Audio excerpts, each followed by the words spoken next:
नमस्कार दोस्तों, स्वागत है एक बार फिर आप सभी का टेक्नोचार्ज चैनल में। दोस्तों आज हम देखने वाले हैं बोट रॉकर्स 450 प्रो में अगर आपको प्रॉब्लम्स आ रहे हैं, कनेक्ट नहीं हो रहे हैं, काम नहीं कर रहे हैं, कनेक्ट होने के बाद आवाज़ नहीं आ रहा है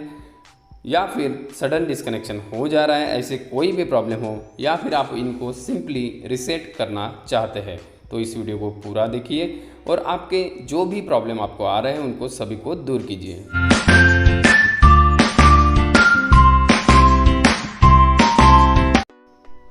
दोस्तों जैसा कि आप सभी को पता है, मैं ऐसे ही प्रॉब्लम सॉल्विंग वीडियोस आप सभी के लिए लेकर आता रहता हूँ, तो ज़रूर चैनल को सब्सक्राइब कर लीजिए और बेल आइकन को भी यहाँ पर प्रेस कर दीजिए जिससे कि आने वाले वीडियोस के नोटिफिकेशंस आपको मिलते रहे।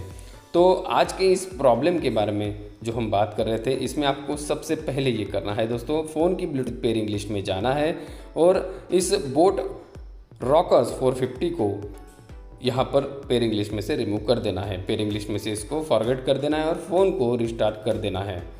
उसके बाद हम क्या करेंगे, इसके जो तीनों कंट्रोल्स हैं, वॉल्यूम प्लस, वॉल्यूम डाउन और मिडल में जो आपका मल्टीफंक्शन बटन है, इसमें से मल्टीफंक्शन बटन जो सेंटर में है और वॉल्यूम डाउन बटन जो नीचे है, उनको लगभग 5 से 7 सेकंड्स के लिए एक साथ प्रेस करके रखेंगे और जैसे ही हम इनको छोड़ेंगे 5-7 सेकंड के बाद, तो आप ये पाओगे कि इसका इंडिकेशन लाइट जो वाइट था वो 2 कलर्स में यहाँ पर ब्लिंकिंग होना स्टार्ट हो जाएगा। रेड एंड ब्लू में वो ब्लिंक हो जाएगा। जैसे ये ब्लिंक होता है तो इसका मतलब ये है कि ये रीसेट हो गए हैं। अभी आप अगर फिर से अपने फ़ोन से इसको रिकनेक्ट करोगे